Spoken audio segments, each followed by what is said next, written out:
Bring It On was a 2000 film about cheerleading. And frankly, nobody can possibly deny that there's ever been a better cheerleading film than the original Bring It On. If you're somebody who's a big aficionado of the Bring It On film series and you happen to like one of the sequels more, whatever.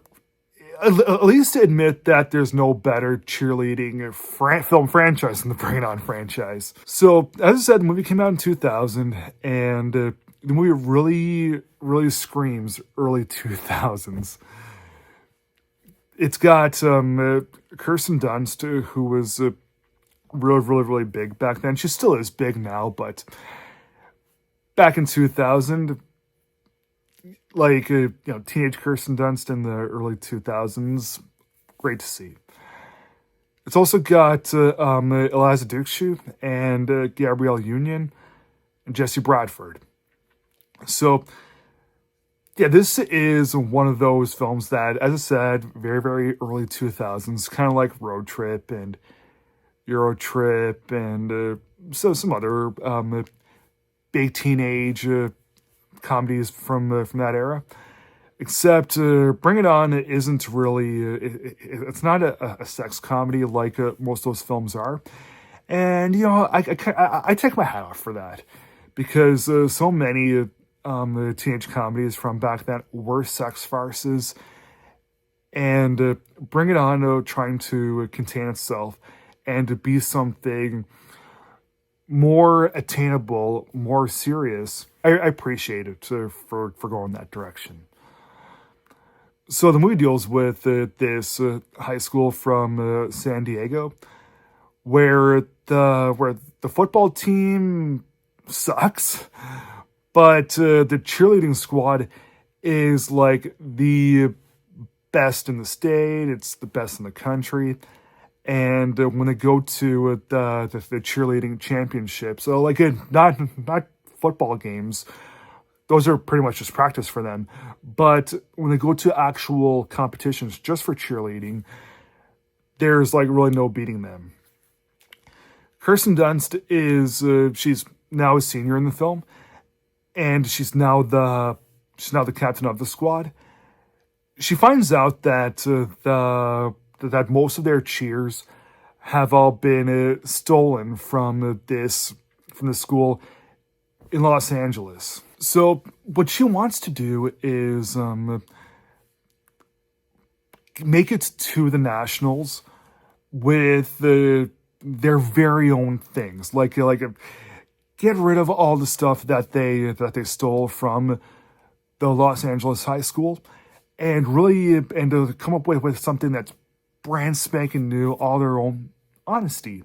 They end up recruiting Eliza Dushku, and she's kind of like, she's a little bit of like the bad girl in school, and her brother is played by Jesse Bradford. Kirsten Dunst falls in love with Bradford, and the friendship that blossoms between Dushku and Dunst, it is really, really nice. So having these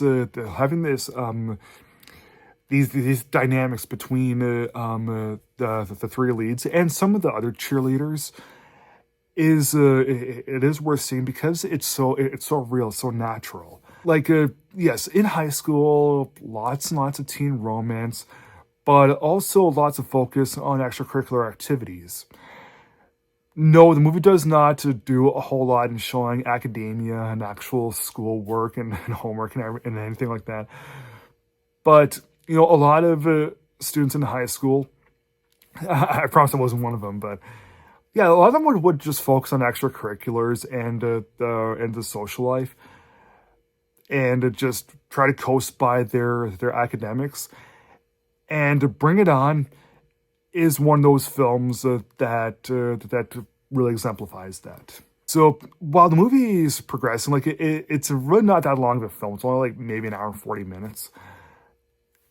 Eventually, it does run out of steam, but a little too many things end up going like, really? Do they really need that? as things end up progressing. So the movie, it was kind of a nice little throwback to the early 2000s throughout most of the film, but sometime after the halfway mark, when some of the gears end up shifting and some of the plot points ended up changing for just to further things, just to explore some new ground. That's really when I was like, I don't like. So when the movie came out, I didn't really receive a whole lot of good reviews to it. But the reason I'm a little bit more gentle with or bringing it on is because I was a little kid when the movie came out. I always had the hots for Kirsten Dunst. I've always liked Eliza Dushku and Gabrielle Union.